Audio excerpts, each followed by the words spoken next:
Imagine a world where creatives always have a key to the city. Use promo code 3PLAY and get 3 signature notebook ones for only $20. That's THREEPLAY.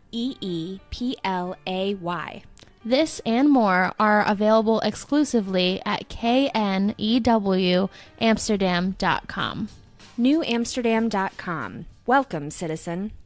Okay, so we have to test, so we just have to talk for a second. Okay, I think we can do that, as we have been talking all night. For 2 nights, really. Really.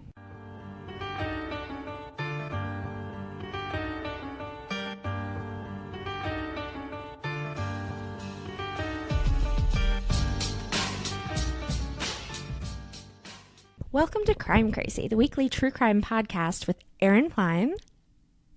I thought you were going to say and. Diana Seacon.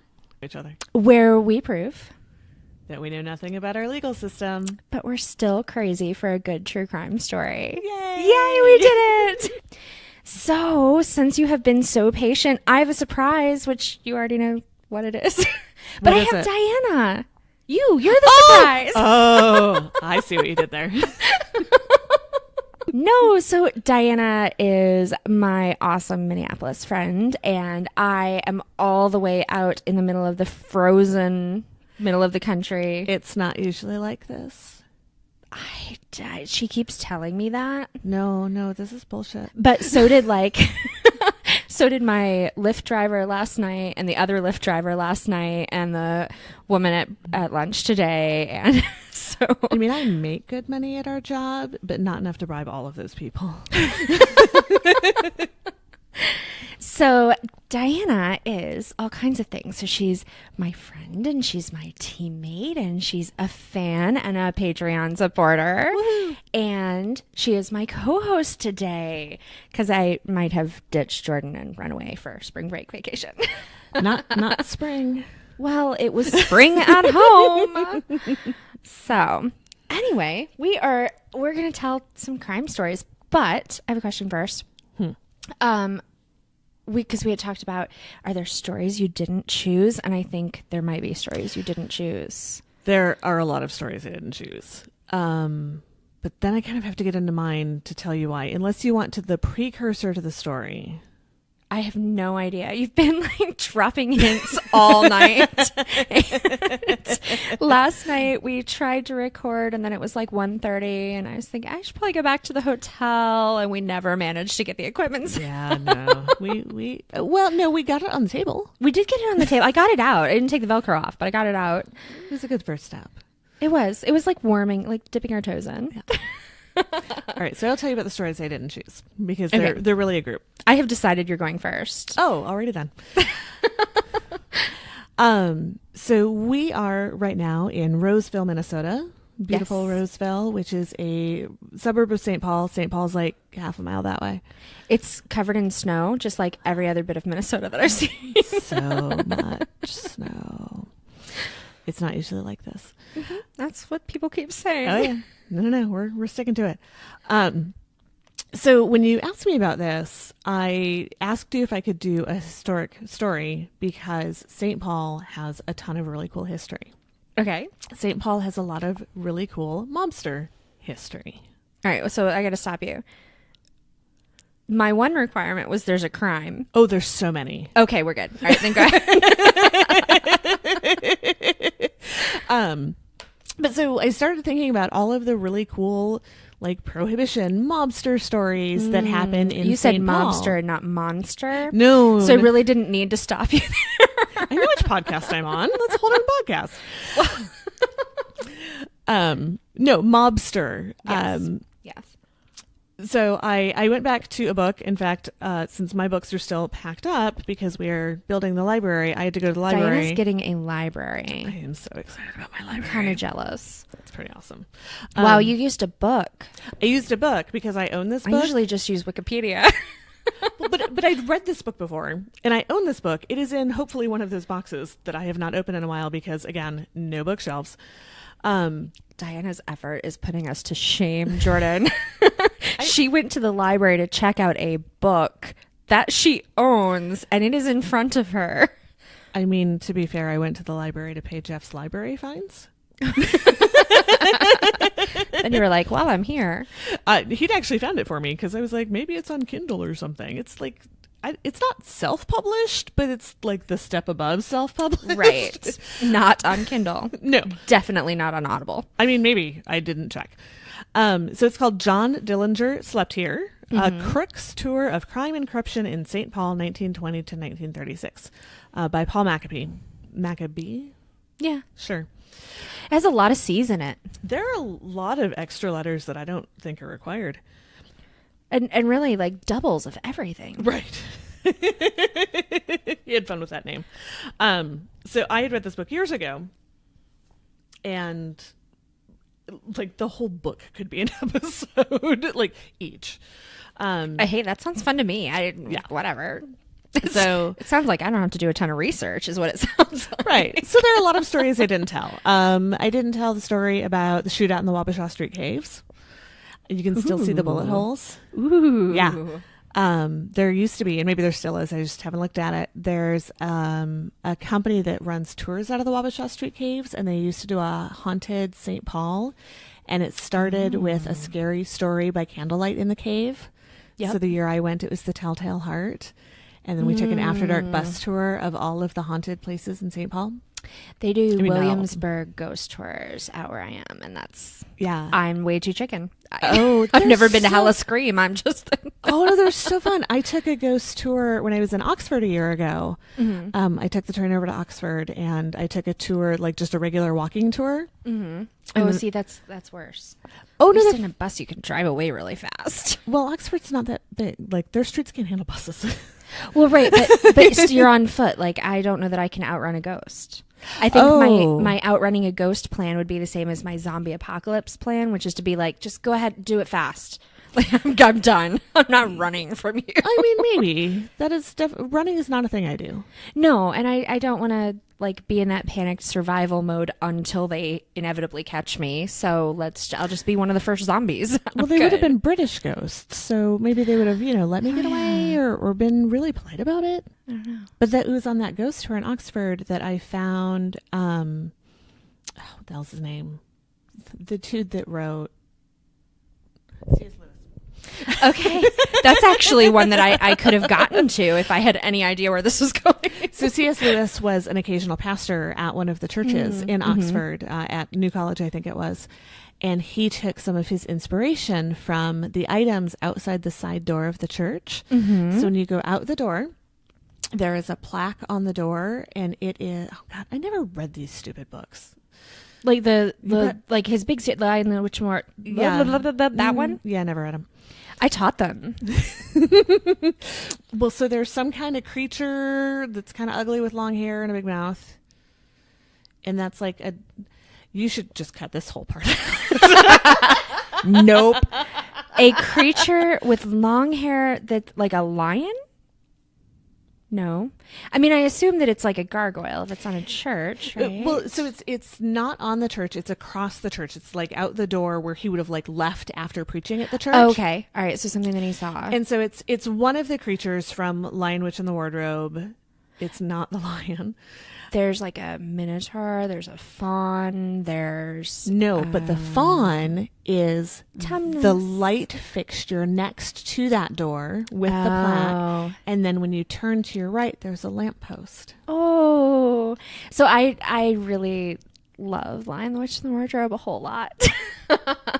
I enjoyed teaching it very much. Yeah. So plus then the rule is you can't show movies when you're a teacher unless you read the novel first, and then you have to show the movie. Right. So we would always strategically finish books like the week before a holiday so that then we could spend the rest of the time watching movies. So dear to my heart. But okay, go ahead. I totally forgot how we got there. So St. Paul has a super great mob history. Mobster, right. Not. I mean, a little bit of the mob too, but that's a story for a different day. Right. I grew up here. I've lived in Minnesota off and on my entire life. Mm-hmm. I grew up in the southwest suburbs. I didn't know a lot about St. Paul because St. Paul was super far away.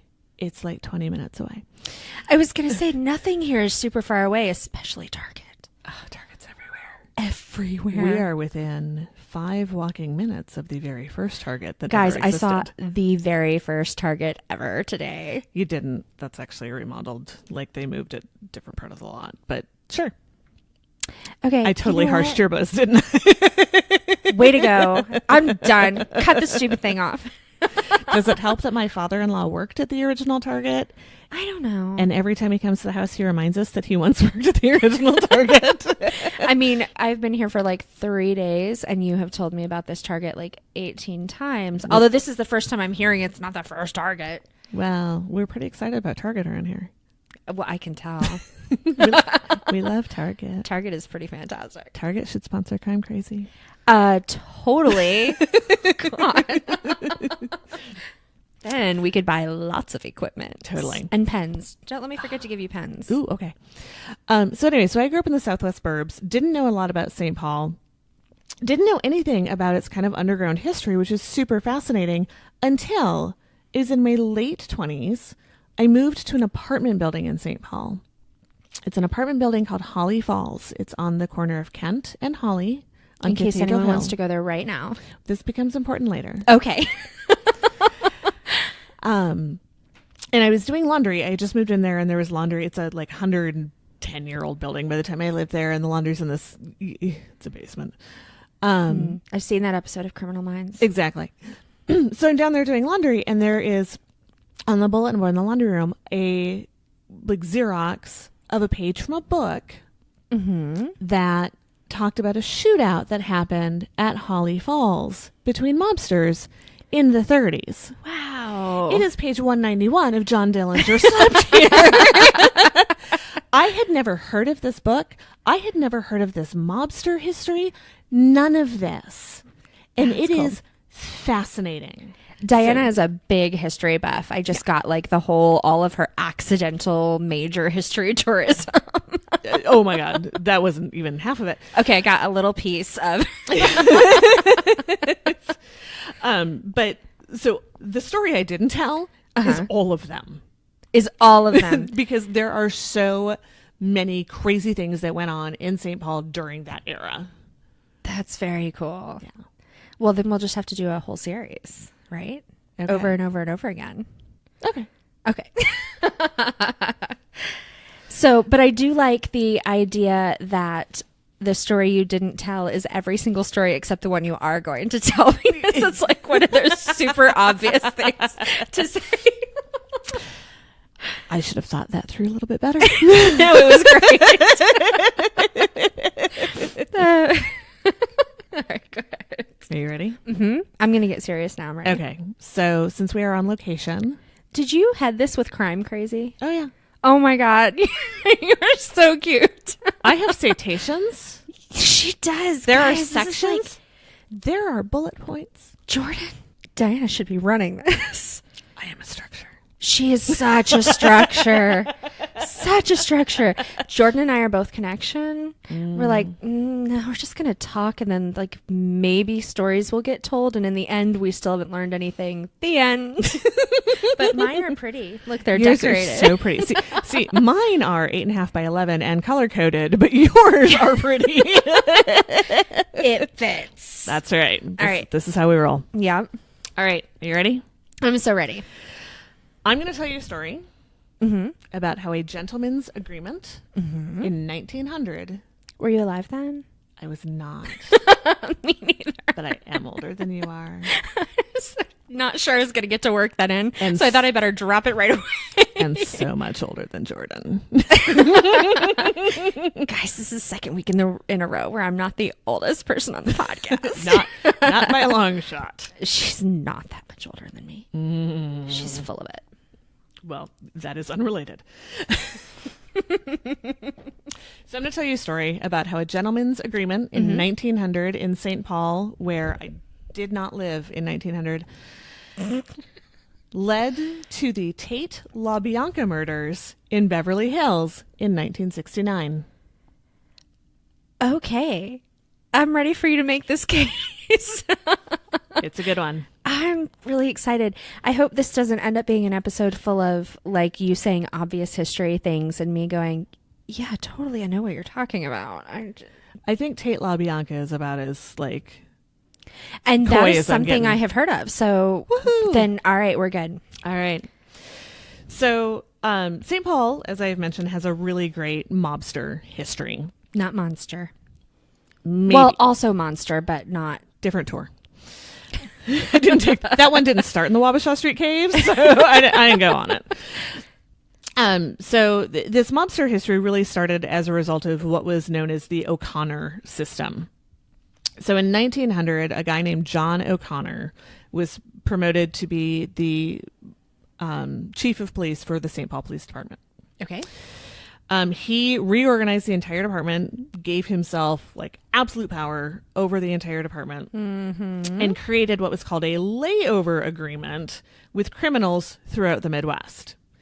So he would go find some of the head criminal people and say, hey, if you guys come up to St. Paul, we'll give you tip-offs about FBI raids, anything that's coming down, like we'll let you know what we know. Why? Well, they had to agree to 3 conditions. When they got to St. Paul, they had to check in with the police. Had to let them know they were in town. Okay. Any sort of activity that they were up to while they were living in St. Paul, cops got a cut. And they had to promise that they wouldn't commit their crimes in St. Paul. Minneapolis was fair game. Right, which is like a second from St. Paul. I mean, in 1900, It was a little more than it was a bit of a hike. Right. So that seems like a really great way to keep like your crime stats down. It's like what casinos do now. Like no one ever dies in a casino. Right, exactly. And everybody benefited. Right. You know, the cops were getting money. The gangsters could kind of do whatever they want as long as they literally like stepped over the city limits of St. Paul and went to the burbs or went to Minneapolis or what have you. Right. And then nobody in St. Paul was in danger of being victims of, I mean, as long as they stayed in St.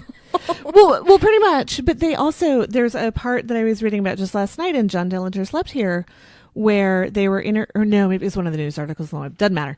But they were talking to a woman who had grown up in St. Paul in the 30s. And she said, like, you'd be walking to the corner store and there's John Dillinger on the street or there's, you know, Machine Gun Kelly. And they were just your neighbors. Right. And they'd kind of come up here for the summer and get out of like the hustle and bustle of Chicago mobster life and come up here. Funny. It's kind of a concept that makes sense. Right. Except that it's bad. Well, and also like known criminals. Like he recruited these people. Yeah. So everybody benefited from the O'Connor system, and it ended up being kept in place even after O'Connor like left and then died. So it stayed in place through Prohibition. And it really didn't break down until the Ham and Bremer kidnappings in 1993. Wow. Yeah. Not 93. 33. Okay. No. I did live in St. Paul by then. No. That's kind of surprising. Nope. That was my bad. No. It really started coming down with the Ham and Bremer kidnappings in 1933 and came completely to an end in 1935 because there was a big investigation of the St. Paul Police Department, and most of them like went to jail or did not work there anymore. Which seems totally reasonable. So I found this really great quote from Alvin Creepy Karpus, who was the head of the Barker Gang. He wrote an autobiography later in his life, and he wrote, "Of all the Midwest cities, the one I knew best was St. Paul, and it was a crook's haven. Every criminal of any importance in the 1930s made his home at one time or another in St. Paul. If you were looking for a guy you hadn't seen in a few months, you usually thought of 2 places, prison or St. Paul." Wow. So we should probably not let my mother listen to this episode. Yeah, maybe not. 33, Mom. That was before you were born. We're good. So far before. So here's a fun fact that I am ashamed of. The Prohibition, which came about as something called the Volstead Act, Okay. was introduced by Andrew Volstead, Okay. senator from Minnesota. I am so sorry to all of America. Yeah, but we're also so sorry to the rest of the world because somehow we have done things. We did something bad in a past life. I mean, or this one. Or possibly this one. And there is a giant carrot. I'm going to move further away from the carrot. Yeah. I am buying carrots for snowmen tomorrow. Oh, yeah. Apparently you have to freeze them. I don't think that's going to happen. I don't understand where that came from unless they just get frozen when they're in the snow. I mean, that seems reasonable. My kids are convinced. My kids who have never built a snowman, not because of the lack of snow, but because their mother doesn't like to get cold and wet, believe that carrots need to be frozen to be snowmen noses. I did not buy anything for eyes. Is this going to be a situation? You don't have coal lying around your house? I'm kidding. I mean, the house is 106. It is reasonable that it may have been heated at coal, and not everybody who has lived here has done a great job of cleaning stuff out. So maybe. So we can just tear apart the house to find coal. Honestly, I'm not sure my kids had the stamina to build a snowman. But I love that yours cannot believe that mine have never... Your child can't believe that mine have never built a snowman. This was like his first question was, does Tobin really not know how to build a snowman? I don't think Liam has ever built a snowman. Really? I thought you might be the snowman expert. No, he is my child, which means we are indoor people. Right? Yeah, no, we are not. The outdoors hurts us. Yeah. Yeah. Well, especially when it's 2 degrees out there and you didn't bring a proper coat because you're a stupid Virginian. No, who was like 30. That's no big deal. Because it's April and it should be like 50. It was 52 days ago when I was at home. Now I have a sad. But I'm going to come out here and be cold with you. Okay. If it is still cold by the time you move out here, I'm going to be so pissed. Anyway, so sorry, America, about the Volstead Act. And the carrot in the White House. Which is how we got off on this tangent. I am not taking responsibility for that one. Well, I didn't directly contribute either. However, I still feel like I owe the world an apology. Yes. All right. So anywho, Andrew Volstead kind of inadvertently contributed to all of this amazing history. Because during Prohibition, at one time or another, John Dillinger, Alvin Creepy Karpus, the Barker Gang, Babyface Nelson, Machine Gun Kelly, Bonnie and Clyde all lived in St. Paul. That is like the coolest list of people, and I am so excited that I knew every person on that list. Super excited, right? But, wow. So not only did they stay in St. Paul, but they stayed in a neighborhood that's known as Cathedral Hill. It's up by the cathedral. As one would hope. There you go. Is it on a hill? Oh, yeah, a really big one. Okay, well then we're good. Yeah, fun fact that I also learned on the Ghosts of St. Paul tour. The church, the cathedral, is up on a hill. The Capitol is up on a hill because the capital is St. Paul. Not Minneapolis, people. It's St. Paul. We get a little testy about that. But the church... That and Juicy Lucy's, just, It's Matt's. I have yet to have one. We can't have it till Cheryl's here. Cheryl, find a reason to come here. The spire on the cathedral is extra tall because the bishop that was in charge of building it, Bishop John Ireland, said that God is always higher than the government. Oh. There are lots of good stories about that guy, but again, different podcast. Yeah, no crimes, just good stories. Other thoughts about that spire as well, but we keep going. It is a beautiful building. Oh, I'm sure. Have never been in it, even though I lived real near it a lot. Not a Catholic. You don't say. Nope, not even a little bit. So anyway, this neighborhood is a really beautiful neighborhood, but it is also the neighborhood where F. Scott Fitzgerald was born and lived much of his adult life. And it is also the neighborhood where the mansion of James J. Hill, who was at the time the richest man in the world, lived. So, I don't want to be insulting, but I honestly just assumed nothing happened out here. We have like the colonies and the capital and all of that is, you know, like went to DC and Richmond and Jamestown and Williamsburg every freaking year of elementary school. And I just assumed that really nothing else happened in the rest of the country. But okay, I'm learning lots. The middle is a place too. It is. Yeah. Well, I mean, like farming happens in the middle, right? I've been Cows. I've been on a farm once, and it was I've on been a on a farm a field lot of trip, times. and a cow pooped on me. Oh, did you Not a get fan. to ride the cow? It pooped on me. Okay, that is disgusting, and I can't quite figure out how that happened. But ever since I was really little, I just want to ride a cow. They seem lumpy. I think they would be. It's back in We St. Paul. got to Prohibition. We had to Prohibition. All right. So Alvin Creepy Kirpus was the ringleader of Ma Barker's gang. Now, side note, Ma Barker, not the ringleader of Ma Barker's gang.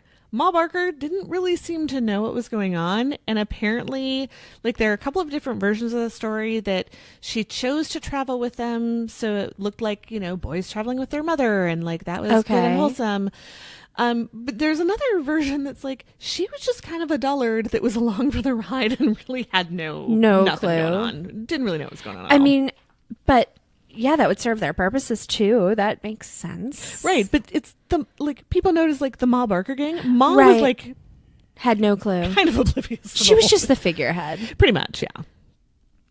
So anywho, Alvin Creepy Kirpus he was the ringleader, even though it's called the Barker Gang. He was the one in charge.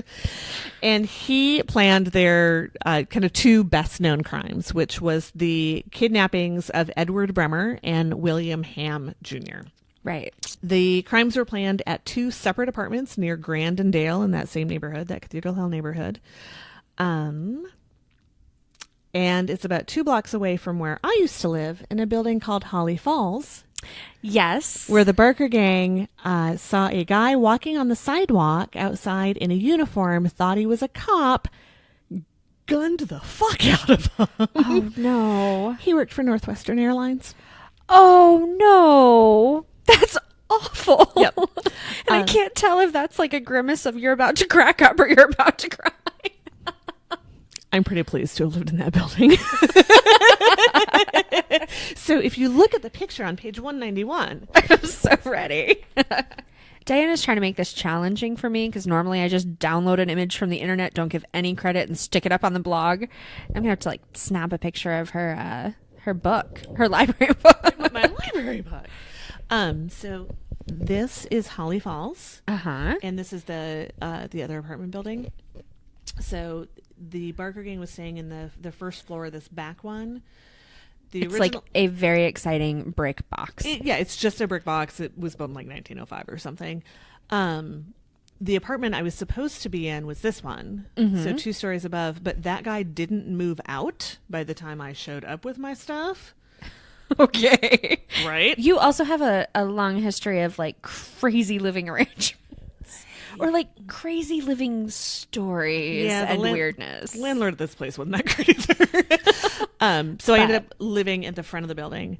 But also, fun fact, there were 2 parking spaces behind this building. Uh-huh. And street parking in St. Paul's a nightmare. Good to know. But I had gotten one of those spaces right before I met my husband, which is why I made him come to my neighborhood to a bar I could walk to because I had a really good parking place and I wasn't going to leave it. She never drove her car again. It's still there.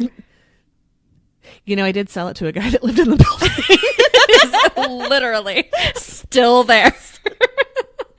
It might be. It was a good car. So that's Holly Falls. That's very cool. Yep. So anywho, the Barker Karpus gang was mostly known for bank robberies. Cool. That was kind of their mainstay there.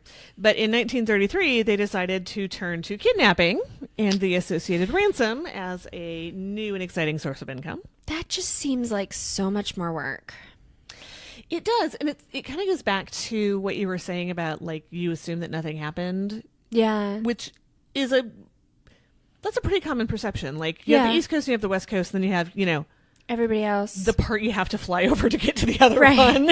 Or, oh my God, drive through. Yeah, that's a slog. But there was a lot of money in St. Paul. The railroad magnates were here. Yeah, no, it shipping makes in the sense. Mississippi River. It was a military presence at Fort Snelling. This is, Mill City was just across the river. Huge amounts of money in Mill City. There was money here. Yeah, good place for bank robbery and I guess kidnapping. Kidnapping. Yeah. 20% of the bank robberies that happened during that period of time happened in Minnesota. Huh. Yeah. Okay. So anyway, they decided that kidnapping and ransom was the way to go. And their first kidnapping victim was a guy called William Ham Jr., right? Who was the president of the Ham Brewing Company, the beer with a bear. She says that like it means something. It means something to some people. Oh no. Is this not a thing other places? Ham's beer is still a beer. And its mascot, is it a mascot when it's product? I don't know. Is like a dancing cartoon bear. Kind of like the Charmin bear, but with like less stuff on its butt. Those bears, I have so many concerns. they are unsettling. I don't know. So I'm not much of a beer person at all. I don't recognize these cans and logos. That has an eagle. Oh, so that's much earlier than the bear. All right, well, hold on. Let's just go to Google Images. You just get to listen to us narrate the whole thing. That's the guy. Maybe I've seen it. It does look like the Charmin bear, actually, but like old Mickey Mouse looks like new Mickey Mouse, right? But scarier, right? It's like that. Yeah, totally. I bet our boss knows something, or her husband. Probably. They know some beer. Yeah, they're very good at beer. Mm-hmm. To be fair, pretty good at all drinks, really. True story. Yeah. I've never gone wrong when one of them is around and I am drinking. Right? Yeah. All right. So William Ham Jr. was the president of Ham Brewing Company, and he was the beer with the bear. The beer with the bear, which is a lot of fun to say, and would make people have a really hard time when they're learning to spell English. Especially now that you can't market beer to kids. I feel like the bear was like, "Hey, teenagers, Ham's is cheap, and there's a bear." And there's a bear. It must be good. It must be good. It's a teddy bear. Yes. So he was the grandson of the founder of Ham's Brewing Company. It was founded in 1865. And that was before you were born? Definitely before I was born. Okay. But after that rug was made. Whoa. 1862, baby. Which rug? The dining room rug, yeah. Cool. Yeah. I don't own anything that old. I didn't think I did either, but I flipped it up to mop the floor and the original label was there. And wow. Check that noise out. Diana has so many cool things around here. All right. So, Ham, like the brewers, let's try that sentence again. Like the breweries, it's really hard to say. It's a really hard word. Survived prohibition by making soda and other food products. Okay. There were rumors that he sold real liquor out the back door. I was going to say. Mm-hmm. So those are pretty much unconfirmed because he was known as a man of integrity. Oh, okay. But his sales manager, William Dunn, was a well-known middleman between bootleggers and the police. Yeah. So it's happening and he just maybe didn't know. I mean, maybe legit didn't know. Yeah. He was really kind of a pillar of the community. Fair. Yeah. So once Prohibition ended, however, his brewery, all of the other ones were like printing money. Yeah, no kidding. In 1933, Ham's was one of the most profitable breweries in the nation. Nice. So the Barker gang wanted to make sure that they did this kidnapping right. So they did their research. Unlike every other criminal we've ever covered. Right. No, they wanted to make sure this was done right. So they stalking is probably the right word, but it feels too strong. But they watched him go through his routine. He went to the office at the same time every day. He walked home for lunch at the same time. He did the same things. He was a very regular guy. They brought in an expert from Chicago. They brought in Freddie Gatz, who was one of Al Capone's guys who'd been involved in the St. Valentine's Day massacre. Holy crap. Right. And this is a lot of effort. And they got some nice tips from the SPPD Right. on right. what to do about that. Yeah. I can see how this causes the end of that arrangement. Well, but again, I don't know that they were particularly clear that this was going to happen in St. Paul proper. True. But they wanted to make sure that the PD wasn't going to get in the way, so they offered them $25,000 of the $100,000 they were going to ask for in ransom. All right. So on June 15th, 1933, Ham was walking home for lunch when he was stopped by a man who reached out to shake his hand and asked, "You are Mr. Ham, are you not?" And then he was pushed into a waiting car. Wow. He was Just driven... like every crime drama ever. Right. He was then driven to Bensenville, Illinois, for reasons I am not clear on. Put in a room with boarded up windows and was made to sign 4 separate ransom notes for $100,000. And that's about $1.9 million today. So here's a fun fact about how that time in Bensenville went. Apparently, the kidnappers treated him nicely. He was nice to them. And at one point, Karpis offered him a beer, but then he felt bad because it wasn't a Ham's beer. Oh my gosh. So he scraped the label off because he didn't want to offend Mr. Ham by giving him some other beer. And then he finally was like, "I'm sorry, I didn't have Ham's. I scraped the label off this." And apparently Ham was like, "I can't tell the fucking difference." In I'm sure a much more polite 1933 appropriate way. But apparently Karpis was like, "You're an okay guy," after that whole exchange. So, why? I mean, couldn't he just have given them the money? Could he not? Well, go I mean, get he the money? was on his way home from lunch. Well, right, but like, You don't just keep $100,000 like in your pants. but could he? I don't know. I feel like Well, again, like it involves too 1933 many people. 1933. I guess he's not doing like a wire transfer or anything. I mean, we probably had wires by then in St. Paul. Yeah, but he can't Venmo it to them. Right. Yeah. So, iPhone was still yeah. like 3 years away. Right. Yeah. Those are better days. Pre-Apple. No, I just don't like Apple. Go ahead. I just keep thinking of all of the arguments or weird things that my kid comes up with that I can automatically verify without like 8 trips to the library every day. Oh yeah, no. Not pre-technology, just specifically the iPhone. We will agree to disagree. I know. It's okay. So anywho, I still like you, even though you're wrong. we all have our differences. Mm-hmm. So Ham was asked to name. Sorry. So Ham, who doesn't know his own beer Cannot tell his own beer from whatever was in the cupboard. and does not have the latest technology. No. He was asked to name a trusted intermediary between the gang and his family, and he chose William Dunn. Remember that name? Yeah. Yeah. So when the ransom demands arrived, Dunn called the cops, and then the FBI got involved as well. So it became pretty clear pretty quick that the gang was working with the cops. Right. Apparently, the cops considered setting up like a sting at the drop site. And then the very next note demanded that Dunn show up at the drop site with all of the doors to his vehicle removed and a red light inside so that they could see that there was nobody with him. That's clever. I don't know why a red light, though. Yeah, that's weird. To distinguish it from other I suppose like other cars cars? I don't that know. don't have doors and are on this weird road in the middle of the night. Right. With only one person in it. Right. With a lot of money. And a lot of money. I don't know. Red light. Yeah. So that it wouldn't be like hard to look at or blinding or mess with their vision?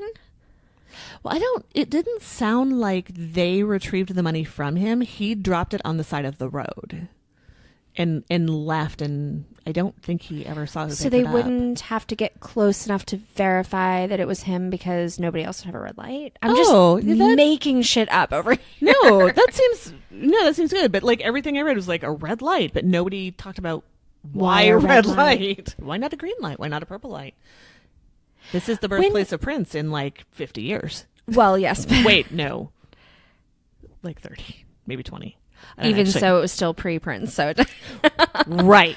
Do not know how Prince was. Brake lights. Do we have any dates for brake lights? Because this would just get confusing. Like maybe they needed a green light. I don't know when brake lights came around. I have no clue. No. And I'm not looking it up right now. No. All right. So anyhow. I did try to find that image so that I could just post it from my phone, but it's not in Google Images. Really? Well, not listed. Page 190.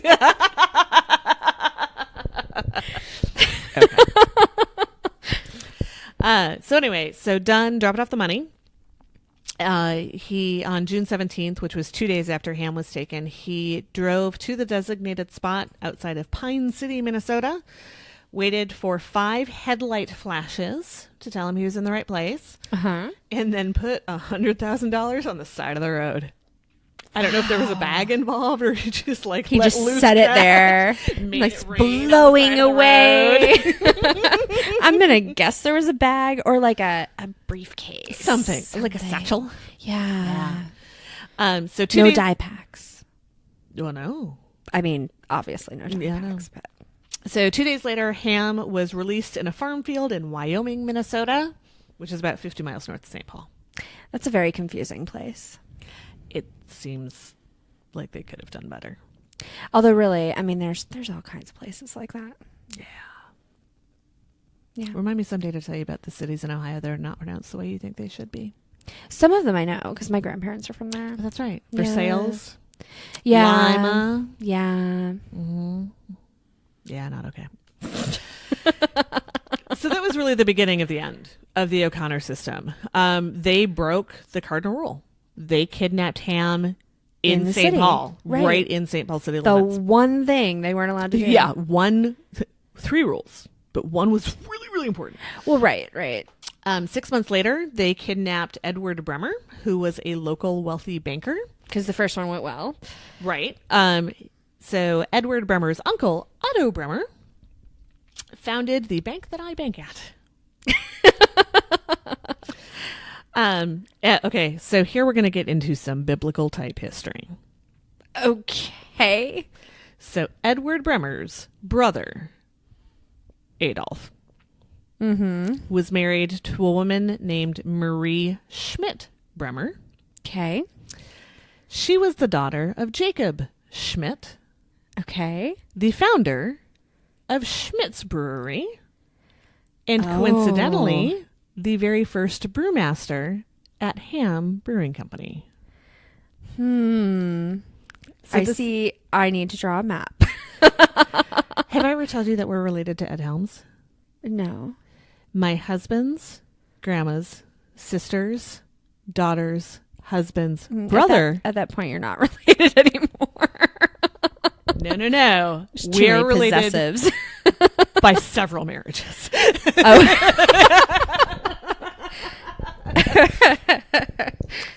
So kind of like that. And then the anniversary of their cat's death. Exactly. Not my cat. No. So kidnapping Bremer was a huge mistake because he was a buddy of FDR's. Yup, that would do it. Yes. I would just think after the first kidnapping, like...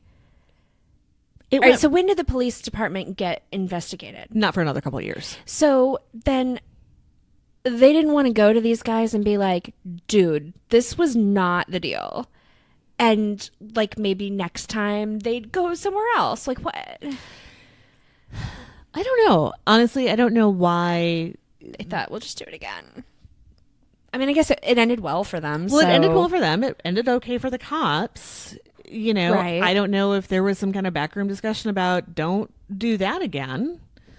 Or just, I guess that was okay. Well, right. But Yeah. that was really the beginning then, that initial breach of trust. Right. And kidnapping. Ironically. Exactly. You know, honor among thieves, right? Right. So anyway, Bremer, the second kidnapping, he was a buddy of FDR. Yeah. And FDR That had is- a little thing called the FBI at his Yeah. disposal. Yep. And he decided to bring down the Barker Karpus gang. And All of St. Paul. of St. Paul. And all of St. Paul. Right. A group of concerned local citizens, along with a local newspaper, helped root out corruption in the St. Paul Police Department. And by 1935, almost all of the police department had either resigned or were in jail. Nice. So prologue. Not the end of the story, just this part. Fred Barker. Fred Barker, along with his mother, Ma. Yes. Died in a gun battle with the FBI in 1935. They are buried in Welch, Oklahoma. Okay. Arthur Doc Baker was eventually arrested in Chicago, and he was found guilty of Bremer's kidnapping. Okay. He was sent to Alcatraz. Where you still owe me a trip. I do. He was killed during an escape attempt. Ooh. Definitely killed, or like killed like the people that didn't survive. Shot in the head super hard. Okay. Definitely dead. Definitely really dead. hard to survive that. Super. They were not messing around. He is buried in Olivet Memorial Park in Colma, California. Okay. Which is where my grandma's buried. So before we started recording, you said everything is connected. Oh, but wait, there's more. We need a flow chart. Where's the flow chart? So it's on page 4. I mean, probably.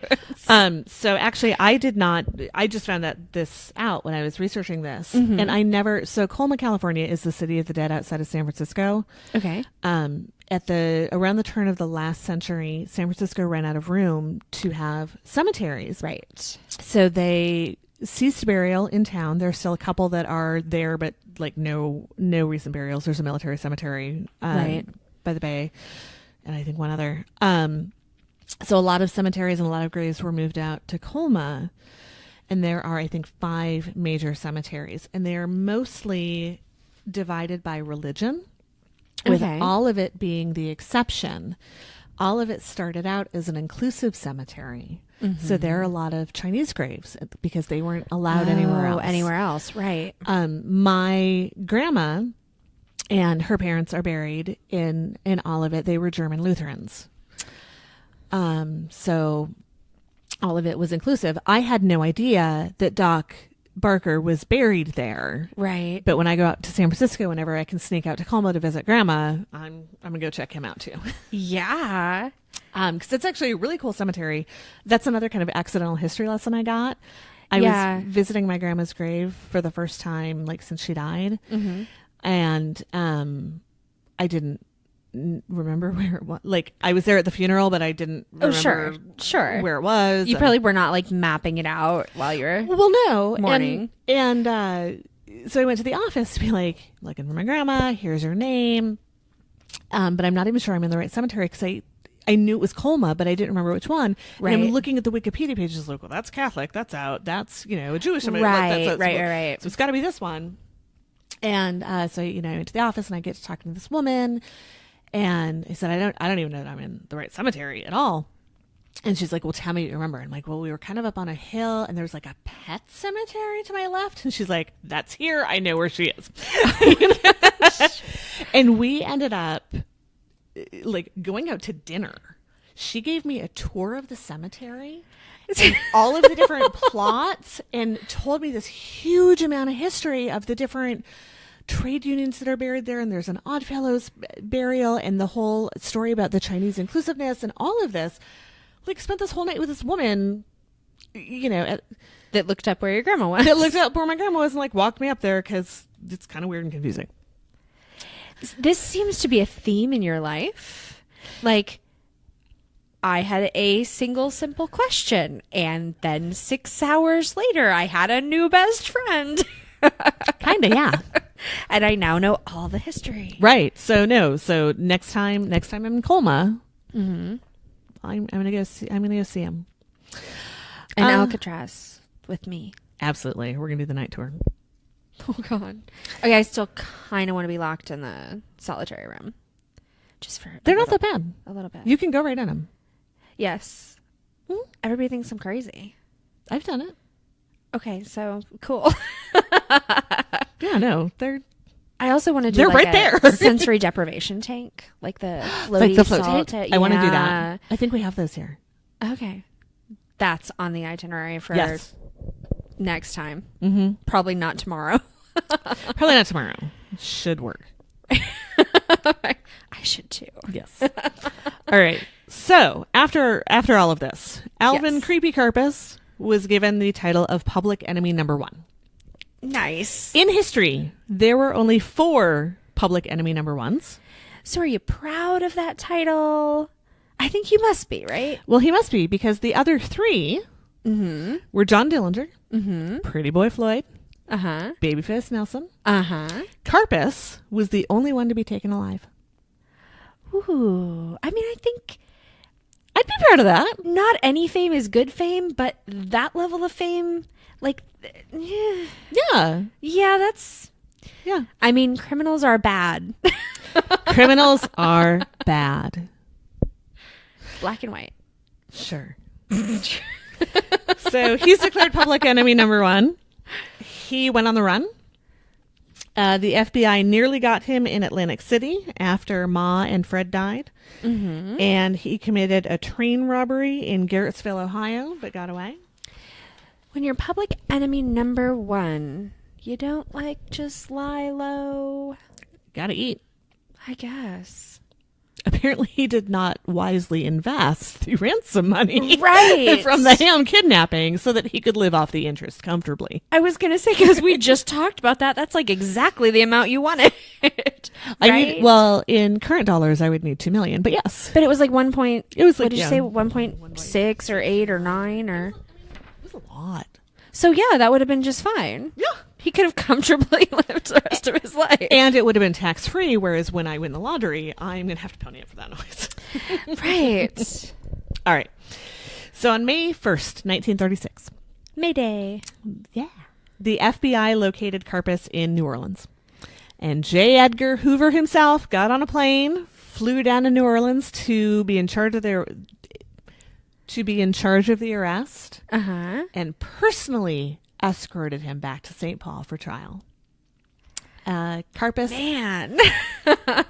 initially pled not guilty and eventually was persuaded to plead guilty, a little foggy on how that happened, and he was sentenced to life in prison. He forgot to ask for his lawyer dog. He did. He was sent to Alcatraz, where he served 26 years, making him the longest serving prisoner at Alcatraz. In 1962, when Alcatraz was in the process of being closed, he was transferred to McNeil Island Penitentiary. That's another word I cannot say. McNeil Island Penitentiary. I was going to say it, and then I thought, well, now that you've said you can't say it, I can't either. No, Penitentiary. Better than I was doing. Nope. Penitentiary. He was transported to McNeil Island Prison Jail, Big Bad House in Washington State. He was eventually released in 1969. He was deported to Canada because he was Canadian. Wrote a couple of books and died in 1979, for which I was alive. I was 4, and I thought the world was going to end because I did not know that numbers came after 9. Oh, no. I was very surprised at 1980. But relieved. He's buried in Spain. Why? Don't know. He was like, just want to be in all the countries. Yeah, why not? So I was not alive for that, but my parents got married the next year. And then I was born 2 years later. My parents got divorced like the next year. So while he was at McNeil, he met and gave guitar lessons to That's not what I was expecting. Okay. Charles Manson. Oh my God. Wow. Charlie, my buddy Charlie. Sounds like such an innocent name. Doesn't it? When you start talking about it, Charlie. Chuck. I don't think he was a Chuck. No. Chaz. No, he would need to be much more fabulous to be a Chaz. Well, yes, but that's the only other name I can think of. I know. Yeah, no. So Charlie became a pretty decent musician. I've heard his stuff. It's not bad. Right. So Charlie, again, whole other topic. Charles Manson spent a total of 11 years of his entire life out of institutions. Oh my gosh. From the time that Charlie got out of jail until he was put back in as a result of the Manson murders, the Manson family murders. Yeah. It was, I think, like 2 years. That man got shit done. Yeah, no like kidding. not good shit, but shit. So Charlie was a pretty decent musician. Mm-hmm. During one of his few breaks from jail, short breaks, short breaks, he met Dennis Wilson, who is the drummer of the Beach Boys. Okay. Manson and the family that had already started forming, so mostly like a bunch of girls, right, moved in with Wilson, and Charlie began pursuing a recording career. Okay. Dennis Wilson paid for these people to live in what I am assuming was a very nice house. Right. And there was something I read the other day that said he estimated he spent like $100,000 on like feeding them and clothing them and all of this stuff, including it was something like $23,000 for like STD treatment. Oh my gosh. That is so much. That is, it bad is. Sex. Yeah. So anywho, during this whole carnival, this whole thing Dennis Wilson's sounds house. fake. Like, Oh no. I just wrote down all the names I could think of and then made up a story. You know how you do that with like your teachers, like, here are 10 words, make up a story where they all go together. No. This is insane. All true. So Dennis Wilson introduced Charlie to a record producer named Terry Melcher. And Manson and Melcher initially met at Melcher's house on, I don't know how to pronounce this, but I'm going to go with Cielo. Sure. Cielo. Sure. In Beverly Hills, where Melcher was living with his girlfriend, name drop, Candace Bergen. Melcher was initially really interested. Charlie was actually a pretty good musician, but he declined to sign him because he witnessed some of Charlie's violent behavior. He got kind of violent. No. Not. Yeah. Not too long. I got that feeling. Yeah. Not too long after that particular incident, Wilson and Melcher both cut ties with them altogether. Yeah. So by the time that they had really severed those ties, Charlie and the family had moved out to Spawn Ranch. Mm-hmm. And they had formulated the plan that would become Helter Skelter. Right. And Helter Skelter was the incitement of a race war caused by Charlie's music. And the family was going to wait out this race war in a secret city under Death Valley. And then once the race war was done, the black people would figure out that they couldn't run like governments and stuff. Right. And they'd killed Whitey. Yeah. But then Charlie would come out and he'd just run stuff for him. Right. And they'd be grateful. And he'd be so good at it. Yes. Yeah. I mean, really, the requirement is be institutionalized, play guitar. Trip balls constantly. Right. Lots of STDs. So many STDs. That's pretty much it, right? Yeah. So actually, I think that's what our president is right now. So actually, Charles Manson had a pretty solid plan for running the world. Yeah. I don't know that Trump can play guitar, but anyway. Not with those hands. Ukulele. Ew. I don't know why, but that's so disgusting. Oh my God. Oh, fuck. All right. So anyway, Charlie needed to incite a race war with his music. Yes. What was that movie, Team America? Like, you can save the world with your acting. Yeah. So Charlie had a war to incite people, but that was going to be super hard to do because he could not get a recording contract. Right, because everybody who met him was like, "Ooh, you're psycho." Yeah. So he decided to send some members of the family over to the home of Terry Melcher on Cielo Drive to kill everyone there. Right. And jumpstart Helter Skelter because apparently people were not getting their shit together and doing it themselves. Yes. If you want something done right. So the stories differ on this part of the story. Okay. He may not have known that Melcher and Bergen had moved out the month before and rented the house to Roman Polanski and his wife, Sharon Tate. I am so thoroughly impressed. You were like, this is what we're connecting. I was a little skeptical. I was so proud of myself. That was pretty amazing. Mm-hmm.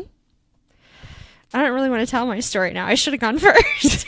But I could never be on the show again because I don't know that I could top that. Well, okay, so the other impressive, not oppressive, that's different. Don't you oppress me. Part of this is that it's been how many days since I was like, hey, you want to be on the podcast? I don't know, like 4. Hey, I'm going to kind of be in Minneapolis when it's time to record. I'm coming to your house. I don't sleep. It's cool. Apparently not. My God. I did text our boss today and say, I think Diana's going to kill me. I don't think I can keep up. So what you don't know is I will sleep all weekend. I will drive all weekend. Yeah. Not as much fun. No. And I can't even sleep because my daughter screams constantly. But it's not unhappy. It's just loud. All right. So, yeah, no, I'm really impressed. And I only sort of remember what my story is about. You remembered earlier. I do. No, I do remember. I get to say a fun word. Ooh. So is it Sheboygan? No. Is it squamous? No, it is ectrodactyly. I know what that means. You do? Is this about Lobster Boy? Yes. Excellent. The end. So this might be a weird thing to say. Uh-huh. I love circus freaks. Well, I have a story for you that you apparently already know. Do you know what is a mere 4.5 to 5 hours away from this very spot? Target. I mean, probably. In every direction, it's just a radius. Right. It is both 4.5 and 5 hours away. Probably, yeah. It's just a bullseye from T1, just out and out and out. Right. It really is. Yeah, that's how they plan their stores. Yeah, makes sense. Yeah. That's why they have that logo. Yeah. Has nothing to do with the name. You've probably driven past this place. Oh? Baraboo, Wisconsin. Okay. Home of the Circus World Museum. Oh. Which is where I think several of the circuses, because they kept merging and yes, they had kind of their summer grounds there, and there's now this really great museum. That's cool. And yeah, that was a great ending. Yeah. And yeah, but it was kind of the northern version of the Florida town whose name I can't remember. That was kind of the wintering home. Right. Yeah. Yeah, I don't know what the name is, but I know what you're talking about. But it was Florida. And apparently they changed the zoning laws so that, like, you could keep your elephant with you. I mean, they have, like, scary shit like crocodilators down there. Is that a real thing? Well, no, I just lump them all together because I think they have outlived their allotted time on our planet and they need to go now. Sometimes they eat assholes, and I'm okay with that. Yeah, but mostly they eat puppies. I'm not as okay with and that. Chase people. Plus... Okay, I'm a little okay with that. That sounds funny. They can swim and they can run and they can climb fucking trees. But I am picturing like a crocodile like going down the middle of the street, like chasing after a guy with those stumpy little legs. Yeah, but they're fast. Are they? Yes. And they look at you, and when they look at you and make eye contact, it's like marking you. In fact, that's why I have to move to Minnesota, because there is one at the Virginia Living Museum back home that came to a bunch of, like, they would bring the animals in. It's actually a little caiman. And they always had a skunk, and they always had a porcupine, and they always had an owl that would shit all over the auditorium floor. As you and do. Then they always had this caiman, and they would bring it around and let everybody touch it. Did you almost say lick it? I was going to say look at it, and then I was like, but actually you could also touch it or lick it. You could lick it. My daughter totally would lick it. You people from the South are strange. You have no idea. So So this thing looked at me the first year they were there. Oh, and a groundhog. No, a groundhog? Yeah, groundhogs are like surprisingly mean and violent. Anyway, it looked at me and it was like, I could read its mind. And it was like, when I'm bigger, I'm going to find you and I'm going to eat you and you're going to be dead. And every year it looked at me like that. And so I got to move out here because I don't think it can fly. It can climb trees and it can run and it can swim, but I'm fairly certain this is a safe distance. It would freeze to death before it got here. One can hope. Yeah. So, yeah, crocodilators. Not a fan. I could see that. Yeah. So, well, then I'll have a question for you here when I read you the quote in my story. All right. So, do you know this story? I mean, it's the whole lobster boy. Oh yeah. Okay. I read the book. Well, all right. Everybody else doesn't, so I'm going to tell the story. No, anyway. this is a fantastic story. And this is it is like a 1-page summary of the story. So it's a very short version of the story. That's good because there's a lot to that one. There is, but I just did the crime part and that was pretty much it. All right. So, background. Grady Franklin Stiles Jr. is our main character. And he was born on June 26, 1937. And like we talked about, he had ectrodactyly, which is also sometimes called, and I'm like doing, I can't hold my book because I have to do the motion with my hands. It's called split hand foot malformation, so SHFM, which does not roll off the tongue. No, but it is much nicer than what they used to call it. Well, yes. So basically, it's a condition where your limbs, like your hands and your feet, or either or, form improperly, and you're generally missing some of your middle digits so that you have like a claw. Mm-hmm. And like in his case, it looks very much like a crustacean claw. Not always, right? So it can have any number of variations. So not only did he have it in his hands, but his feet, his legs were also malformed and like curled up under him, and like below his knees were really very small, and he couldn't walk. So he had like amazing upper body strength because even though he had a wheelchair, he preferred to like throw himself around with his arms, and he was disgusting. So not because of his malformations, but because of what I'm about to tell you in just a minute. His person. Because of his person. Although, to be fair, I'm not sure he stood a chance. Yeah. Yeah. Yeah. So his father was already in a circus and in a carnival. And so when his child was born with the same malformations that were like his sideshow, he put him in like working with him like right away when he was really, really little, entirely too little for people to be looking at you going, oh, you're a freak. Like, it's a horrible thing. So he grew up and was just always the lobster boy. And that was his whole life. He married a woman named Mary Teresa, who went by Teresa. They had 4 kids. 2 of them had SHFM, and he liked those children and took them around with him to all of the carnivaling that he did. And they were the lobster family. Mm-hmm. And Diana's like, yeah, I've heard all of this. But it's a fascinating story. It is. So this was the part that was like disgusting. Because he told somebody, everyone I have sex with wants to have sex with my claws.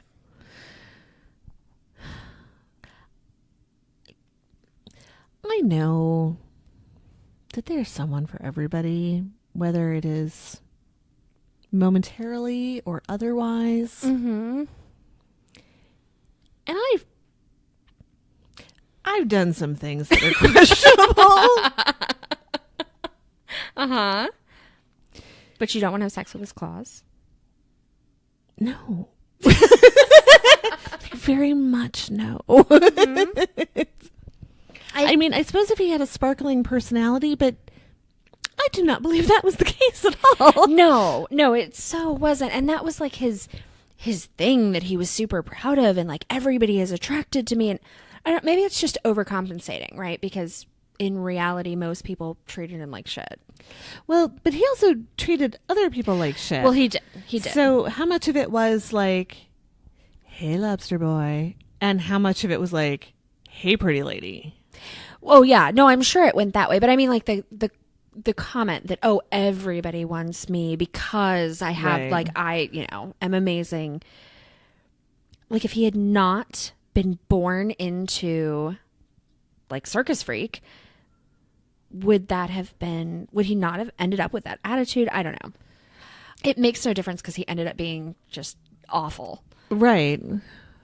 What I don't know. It seems to depend when you look at like some of the other folks that made it into the sideshow circuit.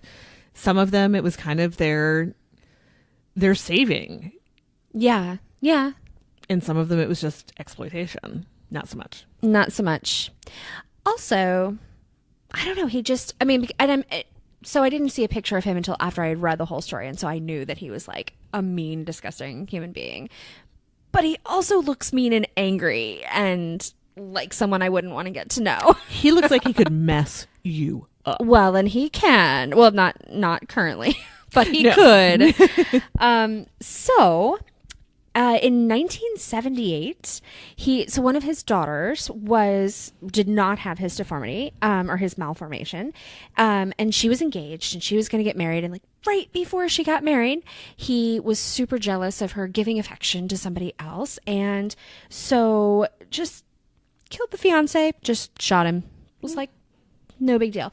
And then didn't even try to hide it or deny it or act sorry about it. Like just had no remorse whatsoever. Presumably the daughter was unhappy with this. I feel like that's a pretty good lead. Right. I brought home some boys my parents didn't care. like, and I would have been quite put out if they had murdered him. Yes.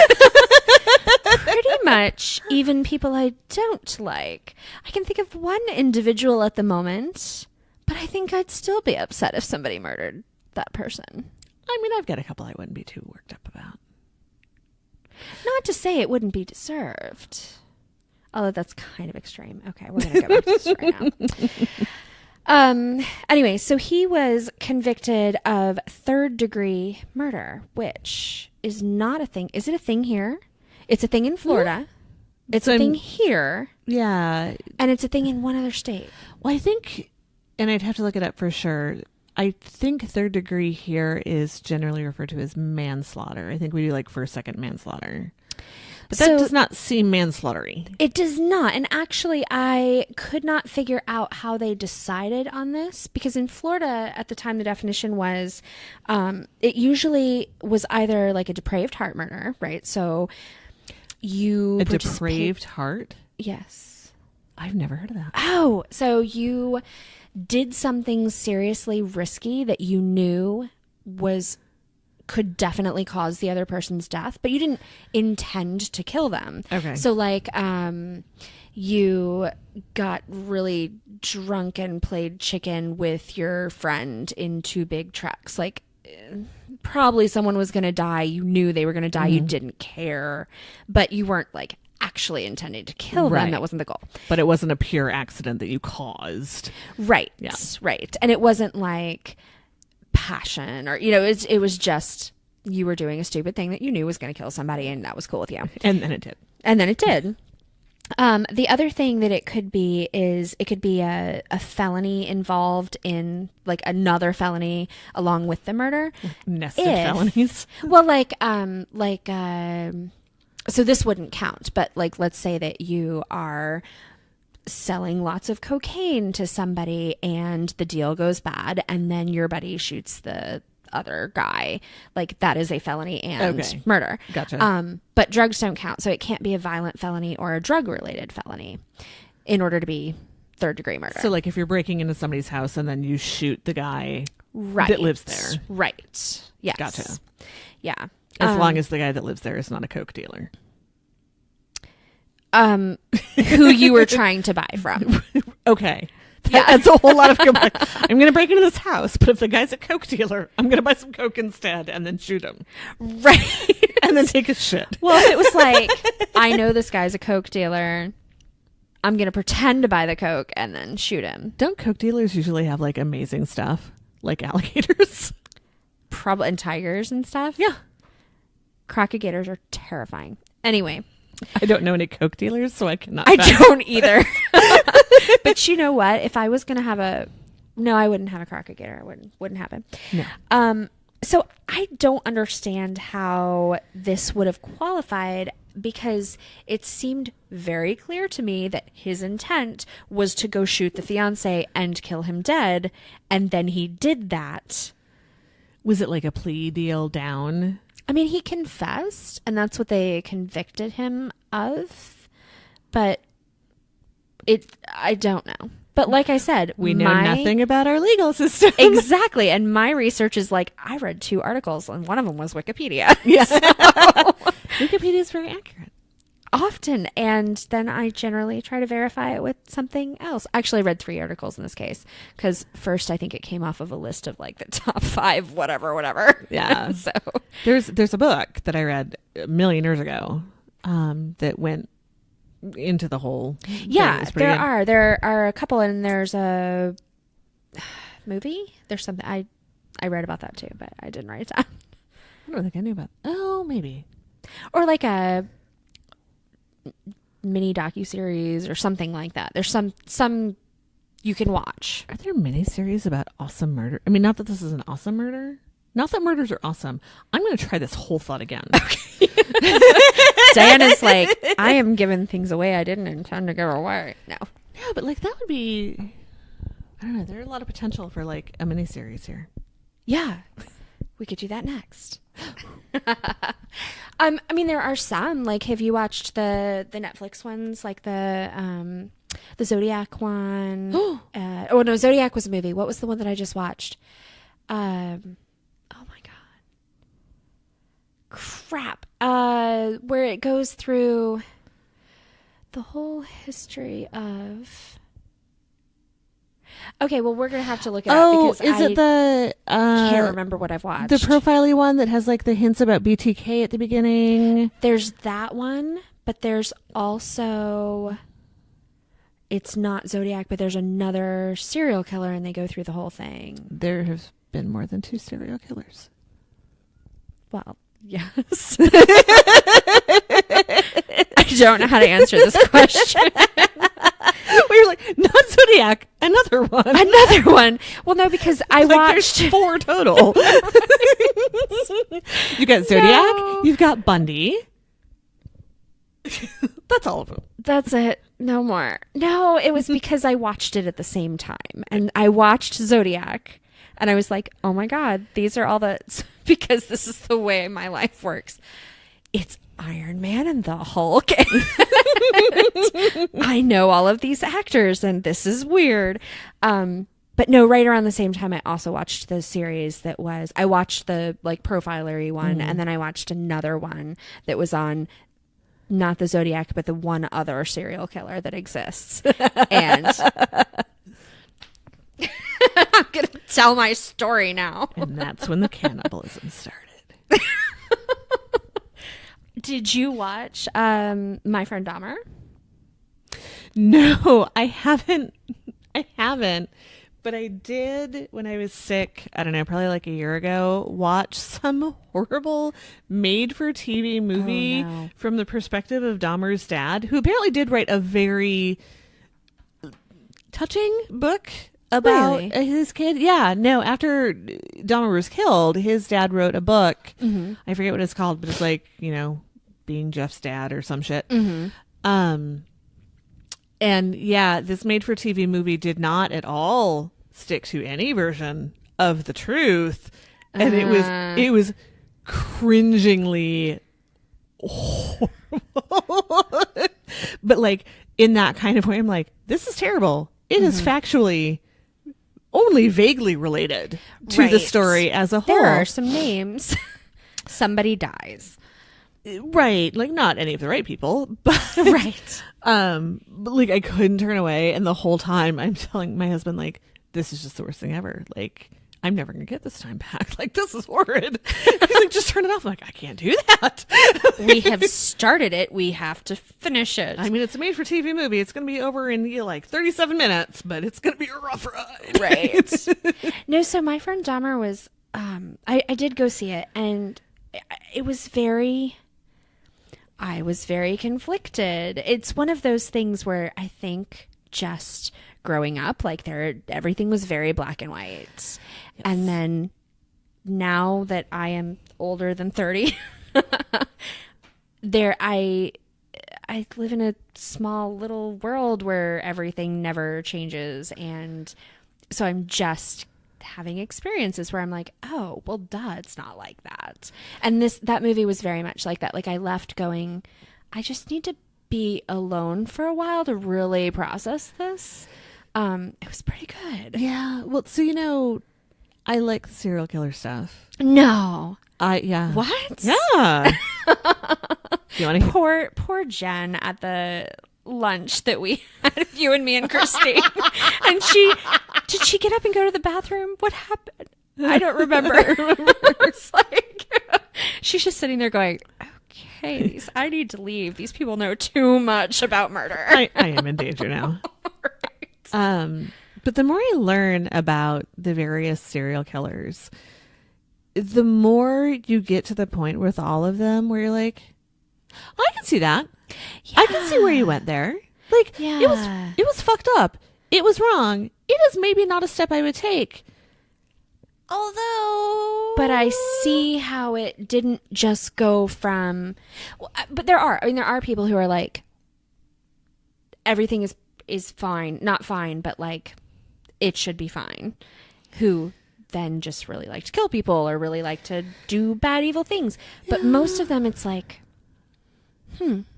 it makes sense to them that is the step that they have taken. Yes. Yeah. And and maybe, like you said, that's the benefit of being older and realizing that nothing is black and white, including black and white. Right. And which is really upsetting. Which is really upsetting and weird and so hard, like, as a parent. Oh my God. To even start laying that groundwork. Yeah. But there is a point at every story that I hear where you're like, yeah, all right. I see where you got that. Well, and then, there's the whole who's at fault thing, because somebody needs to be the bad guy when really horrific things happen to people who really don't deserve it. And yet, there are so many people, and it just all had to be that combination in that order, and that maybe degree of mental illness or maybe abusive home life or whatever. Mm-hmm. Have you read the book Life After Life by Kate, I think it's Atkinson? No. Once I unpack my books, you may borrow it. And it's an entire book about how one individual decision changes the rest of your life, and it goes through a bunch of those different. It's amazing. But if I had not peed before I went to pick you up today, how would our night have unfolded differently? Yeah. If I had, put on my yoga pants instead of kept on my regular pants. I was, about 10 minutes ago, I looked down and was like, oh my God, Diana's wearing pants. And I thought, I shouldn't say that on the podcast. So I've said it now. You're wearing pants. I am also wearing pants. I am also still wearing a bra. Me too. We're so grown up. I know. But I'm also like not at my own house. So I feel a little obligated. She's like, no, whatever. So my friend Sarah has a kid. Well, she has 3 of them, but this particular one is the youngest. Mm-hmm. And we used to live like 6 blocks away when I lived at my old house from each other. And they would drop by on the regular. And apparently they're coming to my place. They're driving up. They're pulling into my driveway. Mm-hmm. And Gus yells, "Auntie dies! Pants off!" That is great. And he was like 2 or 3. And I'm like, that's right, kid. And that is how we roll. Don't need pants at Auntie Di's house. That is how we roll. So just so that everybody's mind can be put at ease when Diana says she's not wearing pants, it means that she's not wearing like daytime pants. Oh, I'm not wearing pants that might at some point require a belt. Right. They're not jeans, but they are in fact still pants. Yes. She is covered from the waist down, also the waist up. I am fully covered. Anyway, this dude, I think he's just screwed from the get-go, but I think also he is yucky. Totally host. So because there were no facilities at the time that could accommodate his disabilities, he was given 15 years of probation, which actually, now that I think about it, I sort of wonder if they didn't convict him of third-degree murder so that they could give him a probation sentence, knowing that they couldn't lock him up. But I don't know anything about the legal system, and so I have no idea if you can just say, oh yes, first-degree murder, planned and carried out, but you don't have to go to prison. So I have two problems.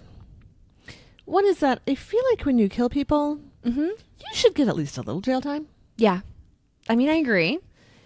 And the second part is, he wasn't that messed up. No. Like, he was a functional adult who supported his family. Yeah. Not that that's a particularly relevant skill in prison. Right. But, like, he got around. He could take care of his daily needs. He could feed himself. Like, he just didn't have the legs that worked so good.